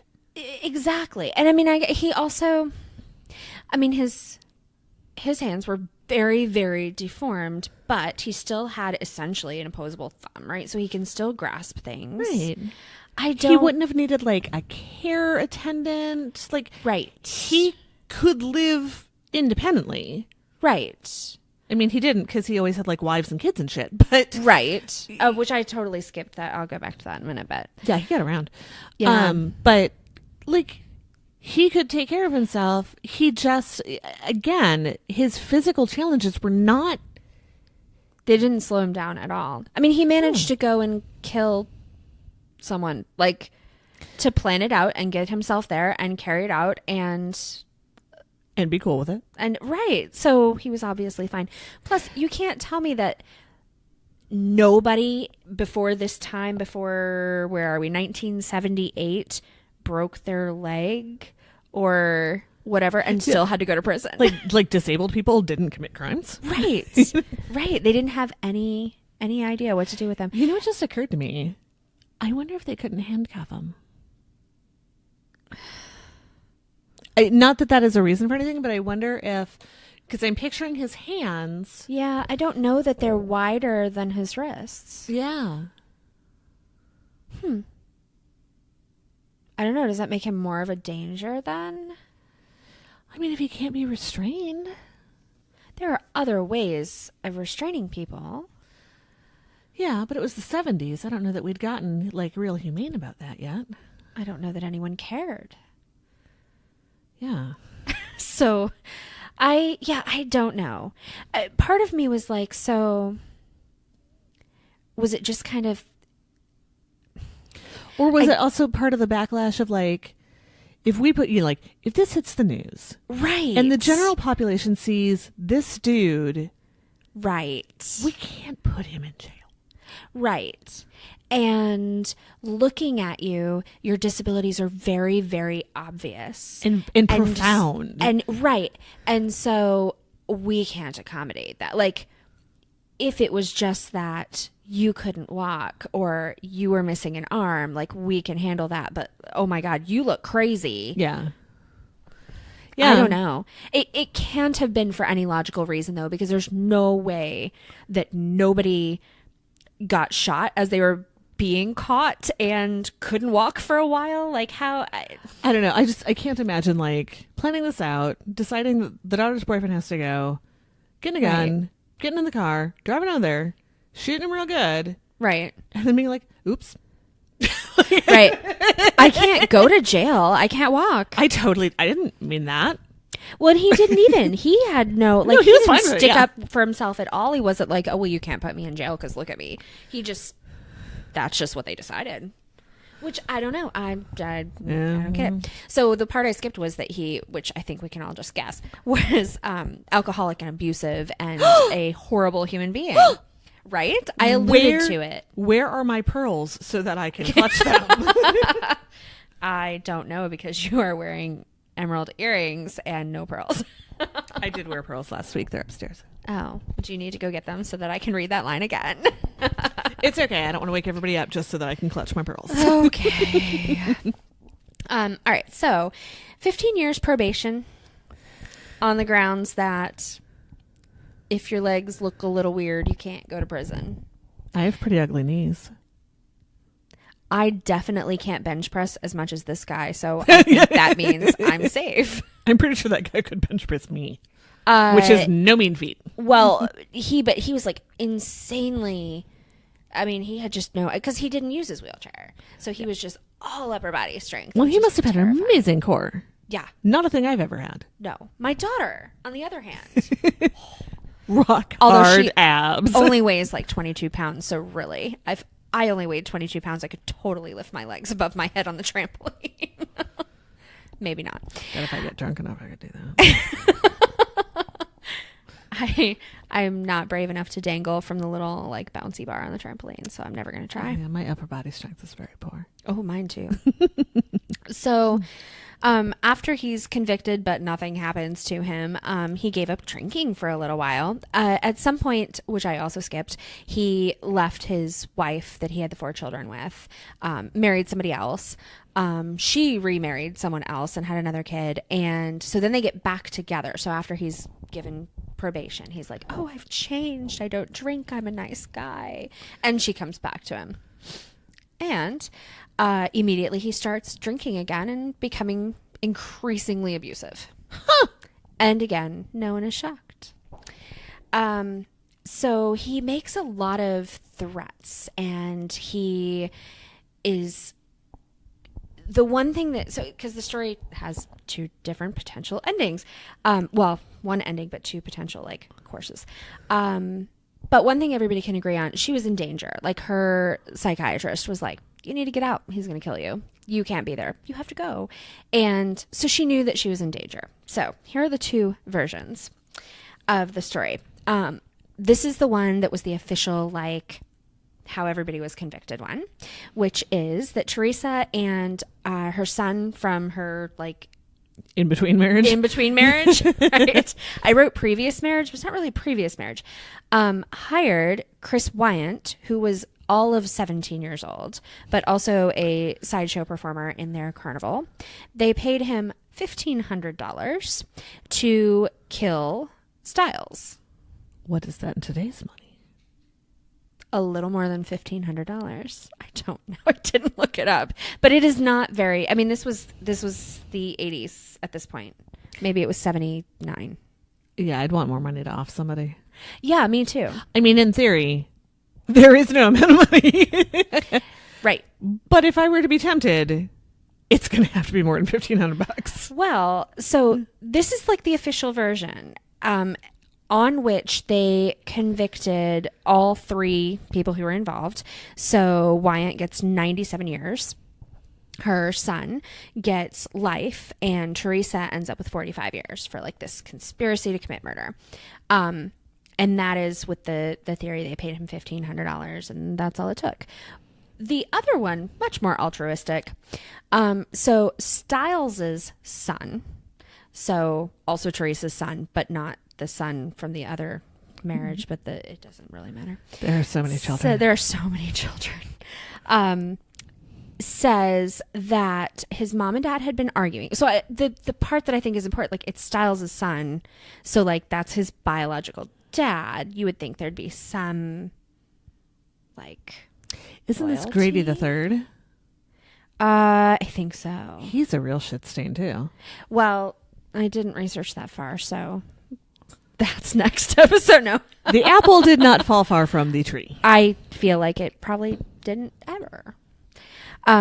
Anyway, he says that his mom and dad were arguing, that his mom made the comment that something has to be done. Like after they were done arguing, after they were done fighting, she's like, I don't know what to do. Something has to be done. We can't go on like this. That her son, who the court decided like helped her hire the neighbor to kill the dad, actually just went and told the neighbor, like, I don't know what to do. My mom says something needs to be done. Like, this is a really bad situation. And that Wyant, out of the goodness of his heart, murdered Stiles to protect the family. So either way, he apparently was good with killing the guy, whether he got paid or not. So. I mean, I don't approve of murder necessarily. Right. However, I see how we got there. Mm-hmm. I agree. And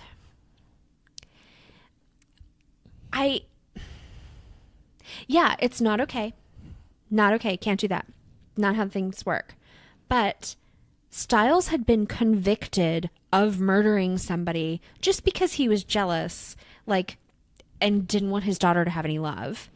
And nothing happened to him. Well, and he was very physically abusive. Yes. Yeah. And, it was all fine. Well, and now he knows he can get away with it. He's told the wife he's going to do it. The wife's doctor's like, yeah, that's a legitimate threat. Going to the police, not really an option. Well, and we forgot to mention, this is in Florida. Well, yes. Everything is in Florida. I found out something about that. Did you? Because I think I know what you're going to say. Yeah. So I was, well, it doesn't matter. I recently learned in the course of something else that Florida has a set of laws called the Sunshine Laws that make the information about public records and crimes and that sort of stuff freely available. Yes. So it's not necessarily that more weird stuff happens in Florida, although I wholeheartedly believe that more weird stuff happens in Florida. Well, 100%. But it's easier to find. Right. So all the stories, especially all of the more current, like, internet weirdness stories, like the kids that stole the light pole and all that kind of stuff. Like, that's why it's, well, absolutely. Well, it was something I learned actually about a podcast on Casey Anthony. Oh, yeah. Where they were talking about, like, she didn't do anything that extraordinary. Right. Like, moms do crazy shit every day. Right. I mean, maybe not that. But it wasn't necessarily that it was so out of league. It was that it was so easy to get the information. Right. Right. Yeah. Everybody gets to hear about it. Yep. Was it Moms and Murder? Mm-mm. Oh, they did. I think they did Casey Anthony too. Yeah, they did Casey Anthony. I don't know about that one. They did like a 2-part one. Oh, they're great. They're really cool. I'll have to check them out. But yeah. So, yeah. Yeah. I don't know what the right answer is. What? I guess the right answer is that she leaves and runs far away, and I'm sure that was not an option. So I don't know what the right answer is. No, I mean, she doesn't remarry him, but it's a little late at that point. Well, but again, she'd been in the cycle of abuse for so long. Yes. That's her normal. Right. He apparently fulfilled some need. It's the clause. Obviously. Although I'm fairly certain that's not how she wound up with many children. So. Ew. Sorry. That image is going to haunt you. It's classic abuse. Oh, absolutely. And it's definitely not fair to blame someone who is essentially a victim, but I don't know what her right answer. What should she have done? If she could have made herself do something. But I think that's kind of the heart of the problem, is that folks that fall into that cycle of abuse and victimhood literally don't know how. They have no other options. This is a woman who had, I don't remember how many children, in the 70s and 80s. You have to remember, I did this whole thing before the last election, not, I guess, the midterm that we had, but the big one. Because I took my kid to vote with me. And we wore red. And we had a big talk about why we were voting for the first woman president and why this was important. And we had a really big talk about how it's his job as a future old white man to protect the rights of his mom. Right. And we talked about how mom doesn't have all the same rights as dad. Right. And that, I couldn't get credit in my own, like in my lifetime. Right. I wouldn't have been able to get credit in my own name. It would have been mandated I take my husband's name. I couldn't, just all of these different things. It was not until I had been in the workforce for over 10 years that I was legally protected from retaliation if I spoke up about being sexually harassed in the office. And we've come so far. No. I am 42. Yeah. Yeah. No, that is fucking ridiculous. Yeah. So when you look with the span of, this was well over 30 years ago. Right. This is a family that never had any money because sideshow performers, not well paid. No. Well, and she had children with significant disabilities. I mean, at this point, they were much older, but still, like, it's not like she was equipped to take her family and go do something different. Right. And even when she was married to the in-between husband, she had kids with this other guy. She didn't get to just peace out and never see him again. Right. That continued. That relationship kept going and going and going. Yeah. So what is the right answer? I don't fucking know. Even if there were resources, which there probably weren't in small town Florida in the fucking 80s. No. Even if she were well versed enough to understand what the services were available to her. Right. And had some sort of mental health care so that she would even want to, or know that that was an option. Yeah. Know that the way she was being treated was not okay. Right. And that it was not deserved. It was not her fault. It was not the way things are. Right. It was not love. It was not. No, but think of all the lies that even as, modern women in 2018, all of the lies we were told about how men should treat us. And, when they're mean to us, it means they like us. And yeah. So if they hit you, they must love you a lot. A lot. I have so many things to say on this topic that I will not say right now. Aaron, I don't think my husband loves me. He doesn't hit you? Mm-mm. Mine occasionally, smacks my butt when I walk by. Does that count? It doesn't hurt. Oh. And it's not out of punishment. Oh, yeah. No, I don't think that counts at all. Do you like it? Does that make a difference? No, I it don't makes think it this creepy. is that kind of podcast. My mom listens to this podcast. Yeah, I don't know what her answer is. Honestly, I don't think that was an unreasonable course of action, and I don't know that it's not just pretty clear-cut self-defense. I mean, I guess he wasn't at that moment standing with a gun pointed at her. But she knew that he had no issue doing that. She knew she was in danger. She knew the police weren't going to do anything. The other option was for her to wait until he killed her. I don't know. Yeah, I mean, I know there are other options, but I don't know that there were for her. Right. Well, and again,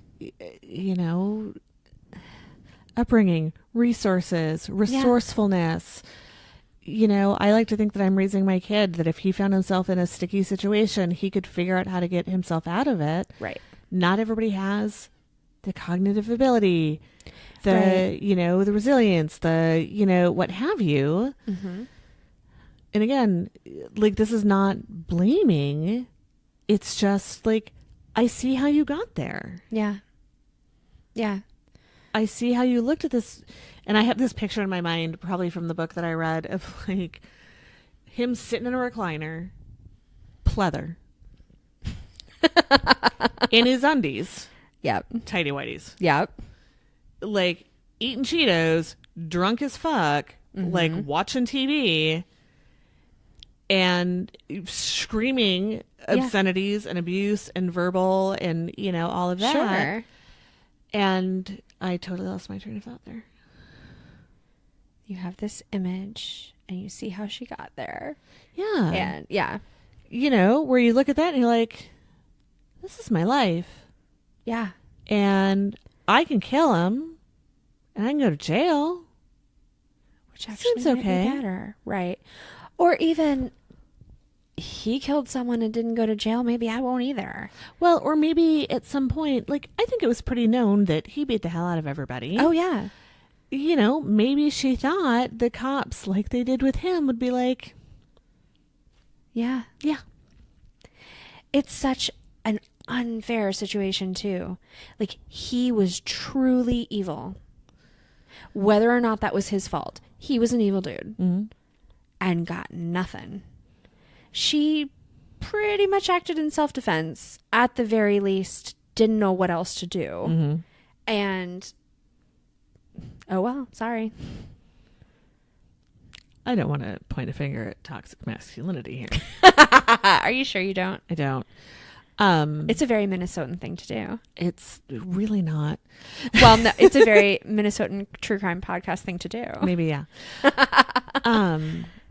Which you should not listen to with your children in the car. Not that I tried that on the way out here. I might have done that. Yeah. My 5-year-old went, oh, you're not supposed to say that. She said a bad word. My kid's a lot more relaxed because I apparently say things more in front of him than you do. No, well, see, Tobin recently got in trouble for saying that bad word on his podcast. We had to have a talk about there are no good words and there are no bad words. Right. It is how you use your words. Right. And there are some words that are appropriate for situations and there are some words that are not. And there are some words that are adult words, like deductible or fuck. And in this case, we have been talking about fuck and not deductible. Right. I mean, I could go on about deductibles. No, let's not. That's way more depressing. Right. But regardless of the words that you choose to use, please don't say fuck in front of grandma. Right. Right. And see, we are more in the we are 5 and go to preschool in a church. And yeah. Mommy says enough things that shouldn't be repeated that she doesn't want to add that to the list. So at the moment, it is a bad word and you can't say it unless you're a grown up. Which is why he told me the other day that he wished he was insert the random woman who was like waiting on a table 3 tables down from us. And I'm like, really? She's a grown up. She can say bad words. I would like to be able to say bad words. That's kind of adorable. It was so cute. And at the same time, I'm like, I don't know what I'm supposed to say as your mother. And here I'm flashing back to when Liam was about Tobin's age. And we were driving somewhere. And I don't remember exactly what happened, if I like honked the horn or had to slam on the brakes or you know, just what it was, minor traffic thing. Right. And from the back seat I hear, what a fuck stick. And my first thought was like, high five, little man, for doing that right. You used that in context. So proud. That was Tobin's that we had to cut out of the. Actually, I didn't even cut it out of his little podcast. I just bleeped it. But he was telling the story of when he and Jordan were in the car accident, and she swears, and I believe her, that she didn't say this because she's so careful around my kids. Like, she's not going to be the one to say I screw up all the time. And then my oldest, of course, whatever. He thinks it's like, it's cool because he's an adult, so he can say whatever he wants. But Tobin's telling me the story, and they get out of the car, and Jordan gets out of the car, and she goes, "What the fuck?" I was like, I have to pause this because now I'm gonna crack up, and that's not okay. So I was like, you used that exactly right, which means you've probably heard it used that way.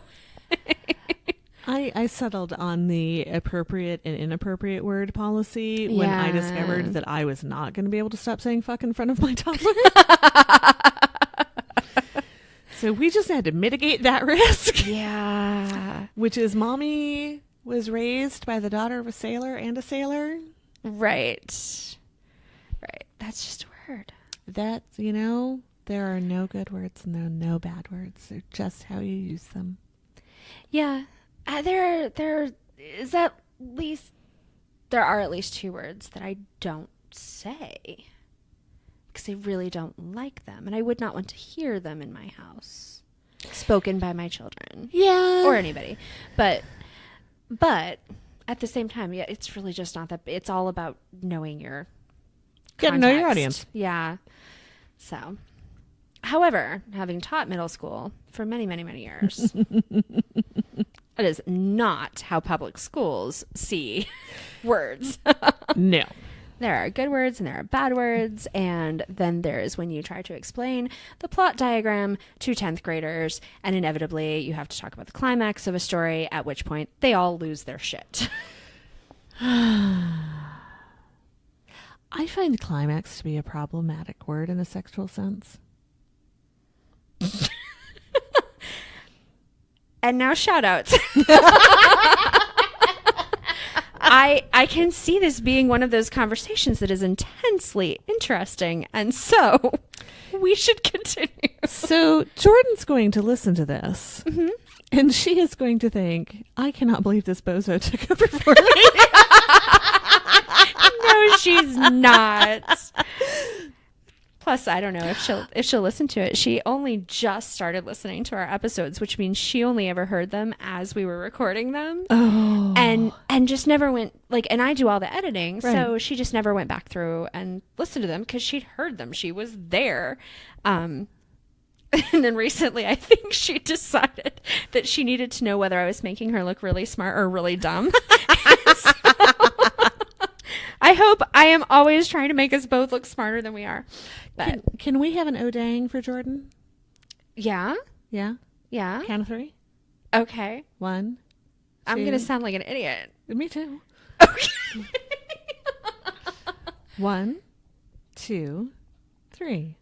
Oh, dang. I totally left you. You totally did. You got to about 2.5, and I was like, yeah, I'm not going to say that, actually. But I'll say, I love you, Jordan. We miss you, Jordan. We do miss you. You should just come out here, Jordan. It's not always like this. It's what I am told repeatedly. But I feel like it is maybe a Minneapolis conspiracy. And they're all like, we swear it's not like this here. Just like the people in Florida are like, crocodilians are not that big of a problem. If we had control over that, it would have been horrible at the Super Bowl. It was horrible at the Super Bowl, wasn't it? Wasn't that the week you were here? No. No. So people come here. Oh, it was really cold though, because I remember you posting about it on Facebook. Yeah. So people come here and they figure out it's great. Mm-hmm. Like, I can't tell you how many people, since we have an office here, that will come here for the first time and like, wow, this is really great. I'm like, yeah, I know. We're not morons. Like, we live here for a reason. Right. We put up with the rest of this bullshit to live here. Right. But after things like Super Bowls or huge sporting events or something like that, like, people start moving here. Yeah. So we all secretly hope for like blizzards during the Super Bowl. So like people will be like, fuck this. So then that's what's happening this year. Yeah. That, and apparently every time I come out, there's a blizzard. That wasn't a blizzard. Well, okay, there's a lot of snow at the wrong time of year, or more snow than there should be. Yes. And it's freaking cold. I'm really upset about how cold it is. It is okay. Now I'm going to go home and it's going to snow there, and you guys will have all the sunshine. I was going to get a pedicure this weekend. There is no point. All right, so I have to look up a person because I have a shout out. Ooh. But of course, I do a really bad job. That is the one I did last time of pulling these things up in advance. So, I found it. Okay. Yay. All right, so my shout out is to Molly Smith, who is our newest Patreon donor. Yay! Yay, Molly! And so you could be totally cool like Molly and Diana and all of our other wonderful Patreon supporters who I can look up their names. I actually know all of their names, but not at 1 a.m. All of the coolest kids are Patreon supporters. It's true. It is so true. I am actually a Patreon supporter, not of my own podcast. I was gonna say. That would just be giving Patreon money, but of other podcasts, actually almost entirely true crime podcasts that I enjoy, because that's awesome, because I know it costs some money to do and it's just fun. It's not like, So, and they make me happy. But if you go to Patreon and look up Crime Crazy Podcast, you can find us there. Or Twitter or Instagram is at Crime Crazy Pod. And then our website is crimecrazypodcast.com, where I may even post the picture that Diana and I were looking at while you all had to listen. Page 191. Page 191. I might just write page 191 Actually, up there and not. I looked at it. The picture is actually on 190, but the story is on page 191. That's why I couldn't find it on Google Images. Damn it, Diana. I'm surprised it's not just public domain. Oh, I don't know. I literally looked up the word page 191 and then the book title. Oh. I didn't look up what the image was because at that point I couldn't remember. Oh, no. I think if you look up Holly Falls. Right. Yeah. No, I'm certain it's in there. There were other images from the book that I saw when you were flipping through. So, but Google didn't know what was on page. Actually, maybe it did know what was on page 191. Which is and nothing. It wasn't an image. So. Yeah. No image. Anyway. So yeah, I think that's about it. Anything else? I don't think so. Ooh, one more thing. One more thing? Mm-hmm. Until next week. Am I supposed to say the next part, or are you going to say the next? I'm It's not Jordan's sure. line. Oh, is it? Yeah. Oh, I did not practice this. All right. Well, don't screw it up. All right. It's like the last thing people hear. It's what they're going to remember. Okay. Uh-huh. Don't Uh-huh. end up Uh-huh. on next week's Uh-huh. podcast. Yes.